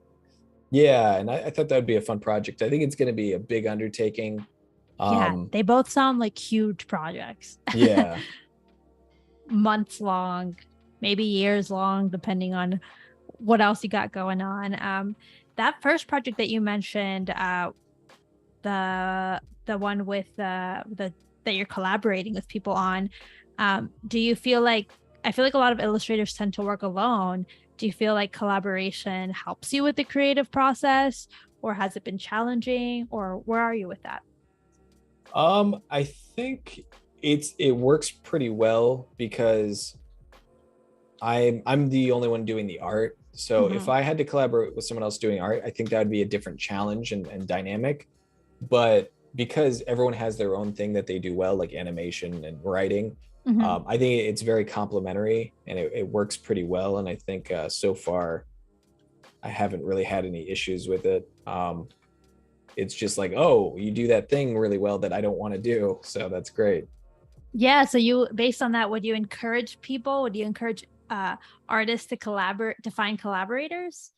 Yeah, I think so. I think for me, specifically, like I've never done a collaboration with another artist, but I think if it's something that like this person can help you achieve your goals and you can help them achieve what they're trying to do and you like complement each other. Basically, if you can do something with collaboration that you wouldn't have been able to do on your own and it kind of gets fill gaps. Yeah, exactly. I think that's a pretty good thing to be in, but it depends what it is, like the scope of the project, how many people you would actually need to rely on, because the more you need, the harder it gets. But I think for me, just like 3 people total is pretty doable.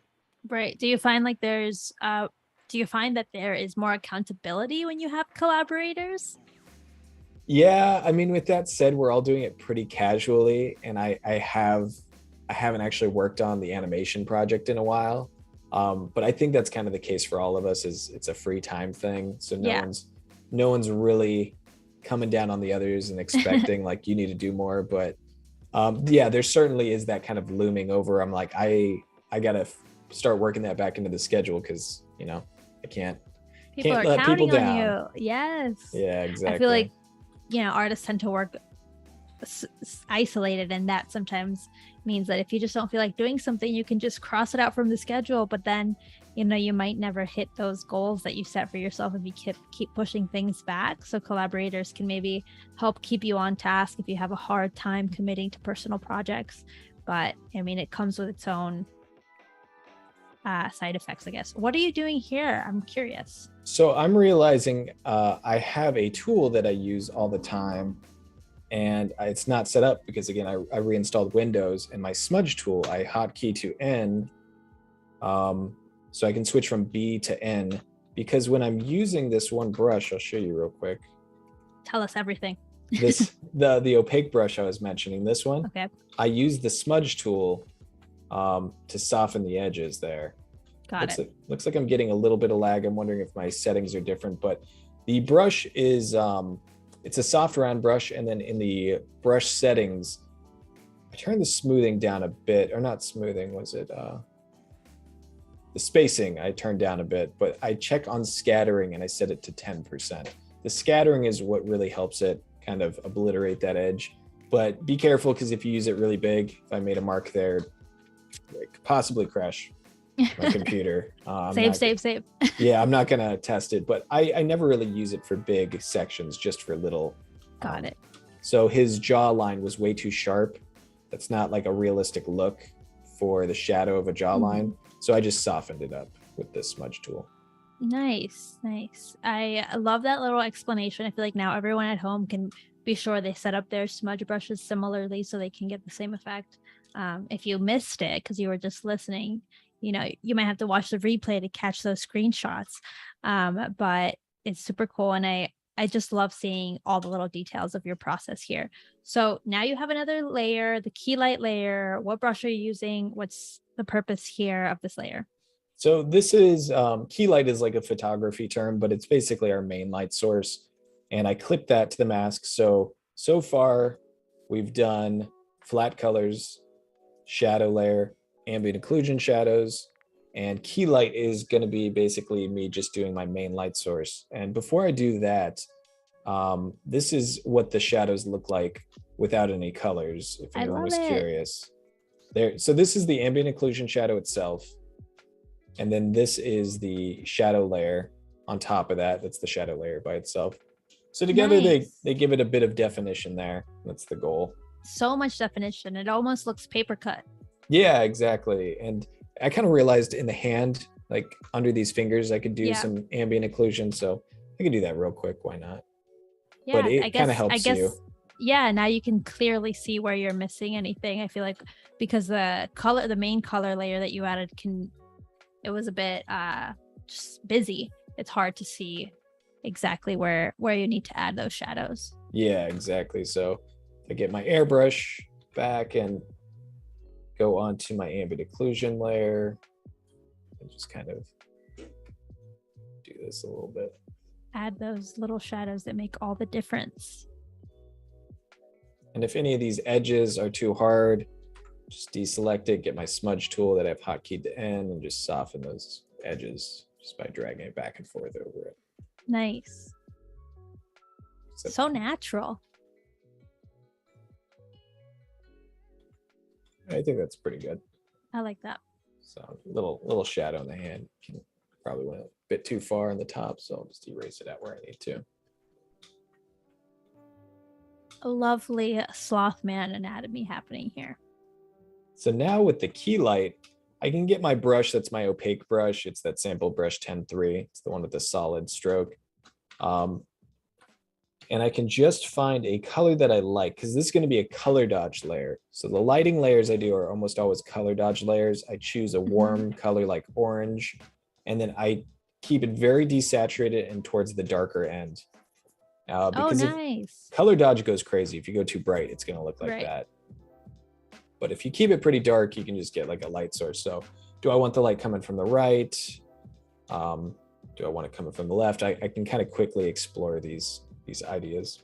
Oh, that's super cool. I like that you can kind of sketch in the light and see what makes sense for your character. Yeah, and then I can kind of go in and adjust the shadows if I need to after the fact. Because once the context of the lighting is in there, I might be like, oh, these shadows aren't dark enough. So I can always go back and do that. So I'm going to just try playing around with some lighting direction and see what happens. Do you think that having the light on the face is generally what you go for? Yeah, though you could also, if you're doing something villainous, you could also do the opposite where like he's in shadow a bit, like his face is in shadow. Maybe it's kind of mysterious.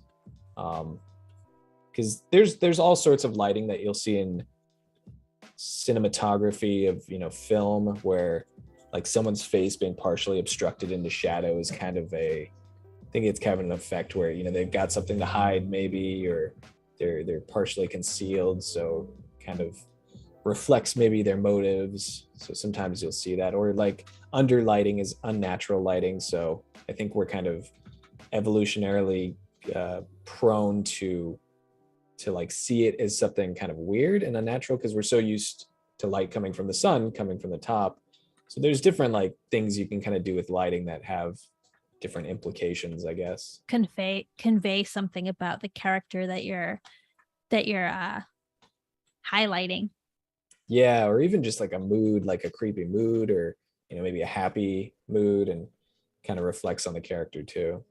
Yes, I totally get what you mean, like film noir and you can get really dramatic with your lighting if you wanted to, but it would have to be on purpose. With a Yeah. specific kind of implication. So that's what I like about this process is each stage of the workflow, I can focus on something different. So this is like, we didn't focus on mood or any of that stuff in terms of lighting and color until we got to that step. So right. I And like I see now that you'd switched the light. You had it coming from the right, and then you suddenly switched it to coming from the left. yeah, Cool. just to see what looks better. And I haven't quite determined that yet, but just keep playing around with it, see what we can find. See what part of it clicks in our souls. Yeah. For Slothman. And I like just working graphically like this. It makes it quick and easy to see if you like something or not. Yes. Now I want to give you a little heads up, Sam. We have about 10 minutes left here on the stream. I feel like you got way far on this character design, so I'm sure whatever you can put in as a finishing touches for the last 10 minutes will be great.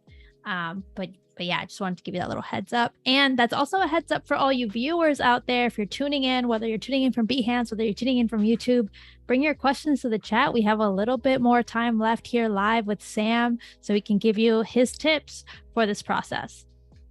Yeah, thanks for the heads up. That went by quickly. Well, Slothman is so strong conceptually. You were dedicated to him.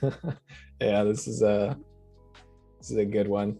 Again, something I would never draw on my own. So I'm feeling this. Slothman's gonna have to make a return sometime. Slothman 2. Yes, the return of Slothman. The return of Slothman.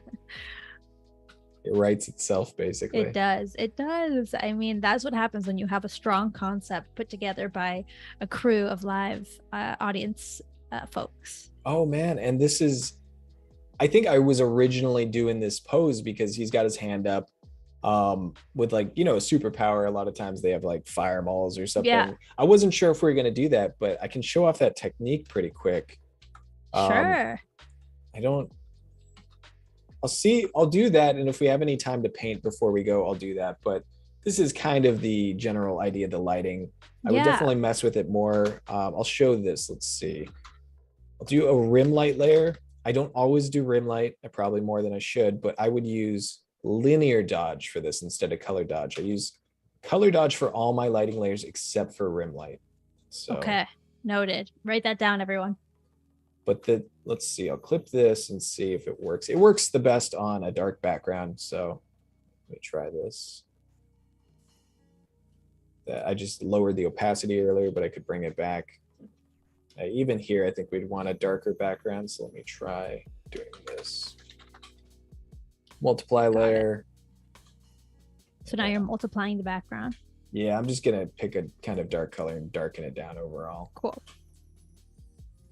I can check my values to see is this working? Should I just go darker even?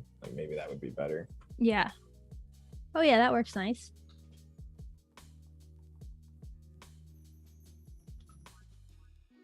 Maybe I want to do kind of a warm color, maybe it's yellow light coming through the trees or something. Because he's a villain. Yeah, I guess if he's a villain, maybe we should go with more a blue spooky light. Ooh. And are you using, I have to ask, what brush are you using now from your pack? This is the opaque one, yeah, the sample brush 10.3. Amazing. Okay. And I can just do this real quick just to see if it even looks kind of what I'm going for, if it looks cool or not. Maybe we'll get a bit on his face to really strengthen that focal point. And again, you can see everything else I do, it's really rough and loose because the goal right now is to determine if I like it. And then if I do, I can go and clean it up and actually make it look good. Yes. I love how it's looking. I definitely feel like it's giving him a little bit more character, pun intended. Yeah, and actually this is kind of necessary for the next step we're about to do with the spell effect. And I don't know what his time slowing spell would look like or if it would have a visual to it. But we can try that right now, and I can show you the couple minutes that we got left. So perfect. Let's see if I have time. All right, so Remember, Sam, it's a screen layer. Let me see if I can remember this. Set it to screen. Oh, I don't have my, okay, we'll see if it works. I don't have my gradient setup that I usually use for this, but Right. So I'm gonna make this black. It's a screen layer, turn it black, make a new layer. It's gonna be our paint layer. I'll leave that alone. And then a gradient map layer. There we go. The thing about this is it needs to start with black, which this does. And then you can add in new colors. And usually I have these, like I said, hotkeyed, but I don't know if his time. You've got like 3 minutes, 4 minutes. Okay. Let's see if I can do this quickly. Yeah, let's see if you can slow down time. That's what someone said in the chat. General. Oh yeah, there we go. That's why we bringing need the powers. Slothman powers into the chat, into the stream. That's what we need. Okay, so you created this gradient, has 4 colors right now. Yeah, I'm trying to get like a nice kind of blue effect here. So we'll try this. I'm gonna take the paint layer and the gradient map and clip them to the screen layer. So now I'm gonna go in and I'm going to select white, and then I'm going to paint with white. Now I'm going to use my smudge tool that we talked about earlier and smudge it for different layers of opacity. And the thing is, those opacity layers correspond with the colors we selected. So you can see, you can see like the more we smudge it, the more that darker blue it is. Right. Kind of it's like that the gradient green smudge coming through.